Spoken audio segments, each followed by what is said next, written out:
I could see Geppetto's reasoning for wanting to update his child until he got the real child. I could understand the inventor's mindset to only see the weaknesses of your children and how that can blind you to the greatness of their character, the amazing individuals they are right now.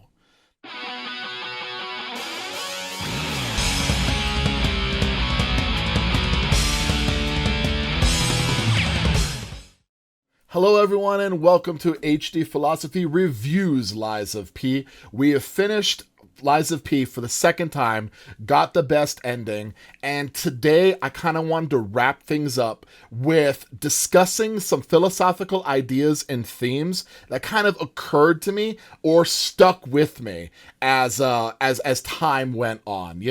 I love this concept of when people watch movies. If it's a really terrible movie, you might make fun of it on the ride home, but by the next day, you're either just making fun of it because of how bad it was, or you've forgotten it entirely. But then you have those really great stories, the ones that not only stick with you, but their themes are something you talk about at the water cooler, and some movies that even define generations where they see themselves in the character. These are the things that kind of just transcend a truth. It's a kind of truth that is much more objective in its power because so many other individuals kind of either all saw the same thing, or it just had such a universal application where everybody enjoyed the movie or said character for said reason. So these are the themes that really stuck with me. And for those who want to see the themes that I discussed as we were going through Lies of P, go ahead and go on my channel and take a look at HD Philosophy Plays Lies of P and the playthrough that we had together. Completely organic, where everything was the first time I saw it and the ideas that popped in my head. But I have three things that really stuck with me that I want to discuss here and now. And the first one is how Lies of P flips the script. Now, before I continue, I want to say there are spoilers ahead. So if you don't want to be spoiled, which I completely understand, don't watch this yet. Wait till after you finish the game, okay? So one of the first things that stuck with me is how Lies of P flipped the script on this story of Pinocchio. So for Pinocchio, you were a puppet that was awakened by a blue fairy because Geppetto was wishing that he had a real boy. He had his own son. And then the blue fairy wakes up Pinocchio. And then now Pinocchio is in this world trying to find a way to be a real boy. Or kind of more importantly, I would say as a thread that exists underneath, how to be a good person. And even when the blue fairy is talking to Pinocchio and there's this question on how to be a real boy or how to be good, Jiminy Cricket steps up and then tries to give this very basic 101 philosophy level answer on how to be a good person. And really what we find is that both Jiminy Cricket and Pinocchio go through the story of Pinocchio trying to figure out how to be a good individual. And then, of course, the moral law of following the goodness inside of you ends up making you a real person, which there's a lot of Aristotle in that right there, where what the defining characteristic of human beings is our rationality, which also allows us a sneak peek of the divine law and the order that exists in the universe, and equips us with this power to control the world in a certain way and bring it into order, something unique to humans themselves, but also is a heavy responsibility because it's the one thing that we have as humans that differentiates ourselves from all other animals. So back onto Pinocchio. Pinocchio is trying to use this kind of moral law in order to be a good person, but then, of course, he makes mistakes. He ends up lying, and of course, if you tell one lie, it's never just one lie. There's always a bunch of lies that exist around it. But the difference here in Lies of P is that you're not Pinocchio, you're Carlo, and you're in a fallen world. So it's like maybe this idea, like in an idealized world, the world where the categorical imperative of Immanuel Kant, one should not tell lies unless they want the very fabric of communication to be destroyed. Because for Immanuel Kant, you never do what you wouldn't want somebody else to do. That's why his universal maxim or categorical maxim applied to everybody universally. And so there wasn't this idea that I get to break the moral law, because it's always coming from a heteronymous, desire-based intention to do something you wouldn't want somebody else to do. So back to Carlo. But Carlo exists in a world that is absolutely fallen already. The frenzy happened because the puppets are breaking the law, the grand covenant, because the king of the puppets gave them the ability to break the grand covenant, and they started attacking human beings. So Carlo is not in an idealized world. Carlo is in a fallen world. But what awakens him? You know, it's not Geppetto's wish that awakens Carlo. Wisdom seeks out Carlo to find its champion, the champion of truth itself. And so Carlo, in order to navigate, can't just merely tell the truth. Carlo actually has to lie in order to move on. It reminds me of that very ancient, it's a biblical phrase, one needs to be as wise as snakes, but as good as doves, you know? In this world, Carlo needs to lie in order to navigate. Now, but what's the difference here? And this is why I was saying it flips the script, right? Carlo is awoken by truth itself. And what is fascinating about this, being I'm a philosopher, an admirer, lover, seeker of truth itself, truth tries to find its champion, somebody that can shoulder the responsibility of going through the fallen world and declaring the truth and rescuing the truth from the clutches of the tyrant.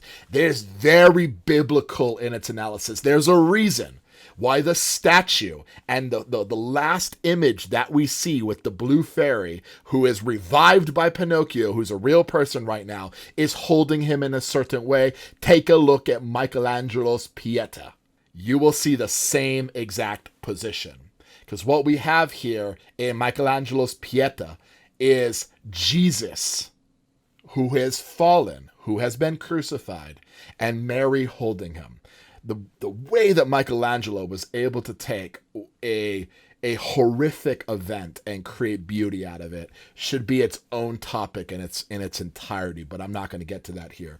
But what Lies of P is shouting at you is the biblical narrative here of a person who knows and is the champion of truth, going through a fallen world and dying because of it. This just reminds me of what it means to be a philosopher.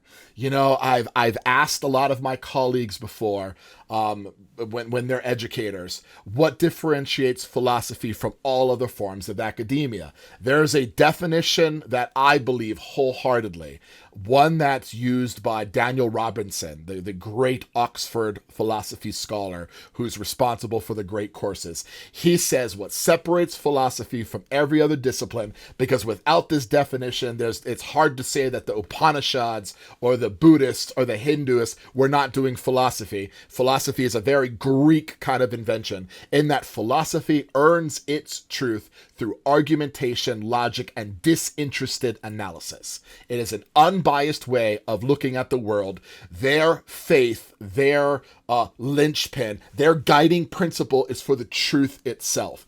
Even if the truth ends up devastating everyone, the allegiance is to truth. And that's what we have here with Carlo and the blue fairy who found her champion in Carlo, awakened by wisdom itself.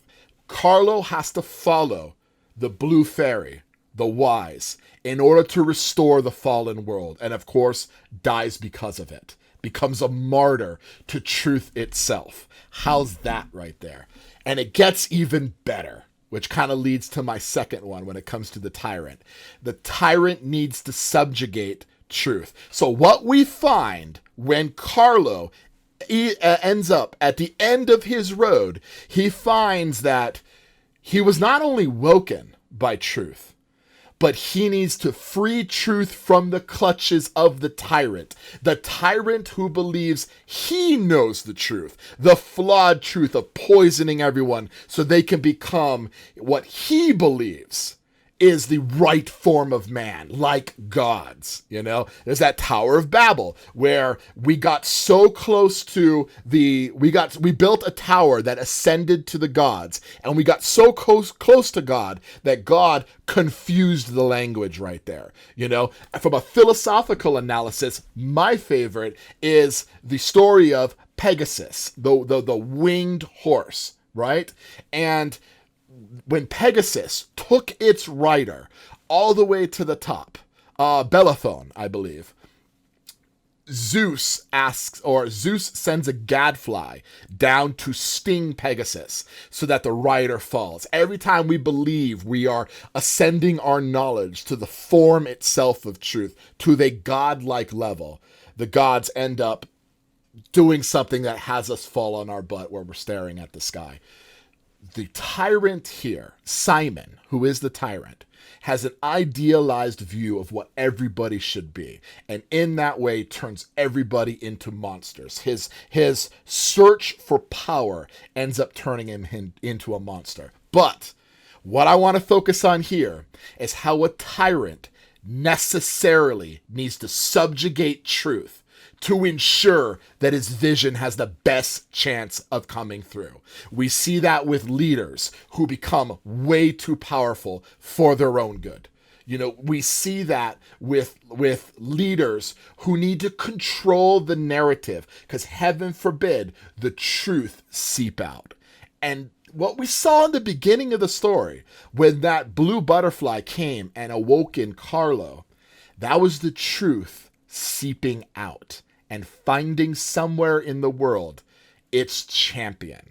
Man, this also reminds me of the Gulag Archipelago by Alexander Solzhenitsyn, whose manuscripts about what was really happening in the Soviet Union ended up going overseas. It was the butterfly of the truth from Lies of P, trying to find somewhere its champion, somebody who would shoulder the responsibility that truth asks upon or thrusts upon the hero, and they become a champion for that truth. And when the truth found its champion, that led to the collapse of the Soviet Union.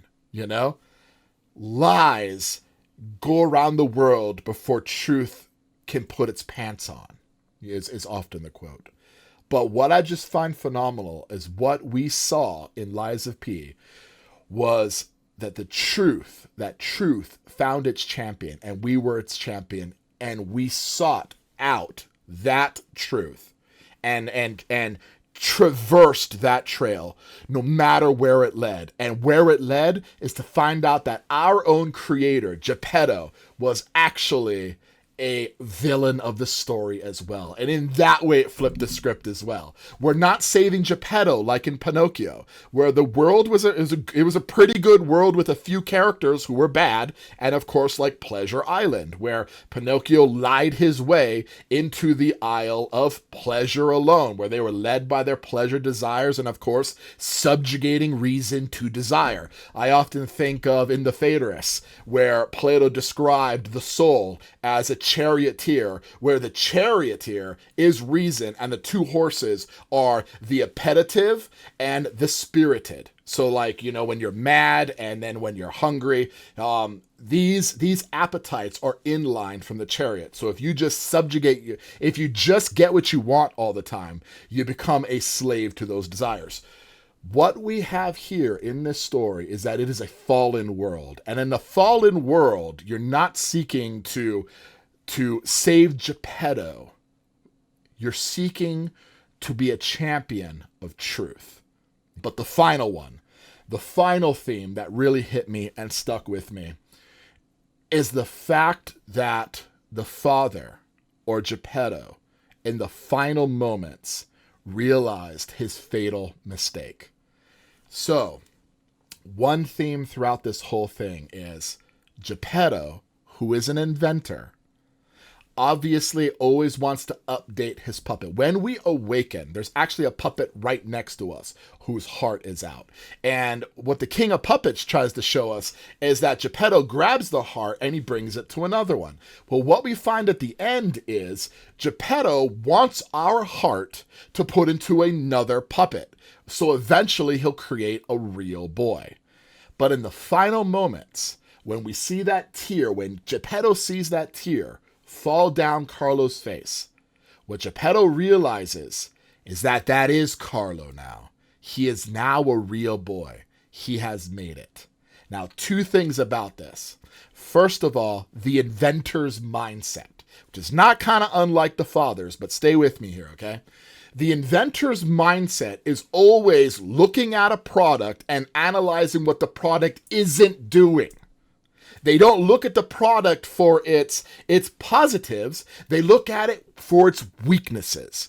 And in that way, they need to update it in order to find this perfection. Isn't this phenomenal? This is the same thing Simon was doing. Simon was throwing the ergo out in the world to create an idealized human race. And Geppetto was on the puppet side trying to find the perfect boy. So all he saw were the weaknesses. And then he would take the heart, work on the weaknesses, and put another one, another version, and another version, and another version. This is the inventor's mindset, but also it is the father's curse. It's something I also said when I was playing the game. The father's curse is that when we look at our children, we often see the mistakes or weaknesses. We look to judge them and keep them aligned so that way they can fix their weaknesses in order to go into the world as stronger beings. Now, I'm not saying that's a bad thing. I'm a father. I'm very critical of my son. I'm very critical of my daughter. The idea is that, to quote Denzel Washington, anything you practice at, you'll get good at, especially your critical eye. And as fathers, it is our job to be critical. It is our job to be judges, to the point where the children embodies that, and then they're able to follow the ultimate judge, which is God itself, reason, whatever God you follow, or the moral law. But the point here is that the father is the ultimate judge of his children, okay? And what we do in this way is that we're always looking at the weaknesses. And what that blinds us to is when it's actually Carlo, when our kids have actually gotten there, when they are a good person, when they are a real boy, a real girl, when they've made it. That's what it blinds us to. If our eye is always on the weaknesses, much like the inventor, where it's always trying to pound out the weaknesses and update and update and update, you never are satisfied. And every time you move the goalpost farther and farther of what you consider is perfection. And in that last scene, when the tear runs down Carlo's eyes as the father who was just about to pull his heart is dying and he still feels remorse for that death, when that tear rolls down his eye, what Geppetto realizes, in my opinion, is that was him. He finally did it. It's just he, one, didn't realize it, and two, almost led to its destruction. You see, sometimes your critical eye is far too critical to the point you destroy the very thing you thought you were trying to mold. Try to be a good person. I want my kids to be good, virtuous individuals. I hope one day I don't make Geppetto's mistake right here, where I push them too far in my critical eye and I miss the point where they were, in fact, what I thought they should be. You know, good moral individuals. That's the father's curse right there. We need to be the judge. We need to have the critical eye, but we can't let that critical eye destroy the initial goal that we had. And that's the thing that stuck with me the most in this game. It probably hit me because I'm a father and a philosopher. So I was pulled between two different worlds, you know? I could see Geppetto's reasoning for wanting to update his child until he got the real child. I could understand the inventor's mindset to only see the weaknesses of your children and how that can blind you to the greatness of their character, the amazing individuals they are right now. And then the philosopher side of me, the one who believes you need to stand up for the truth, because it often takes a lot of courage, no matter how bad the world has become. The truth tries to seek out its champion. Solzhenitsyn, when he was in, for the writer of the Gulag Archipelago, when he was in the Gulag, he thought to himself, where did he ignore the cries of truth? Where the blue fairy, Sophia, was asking him, was bringing that butterfly and trying to wake him up, where he refused her, and the world that created right there. The world will fall to ruin if the champions of truth, that truth seek out, ignore the call. All right? And those are the things that stuck with me the most throughout Lies of P.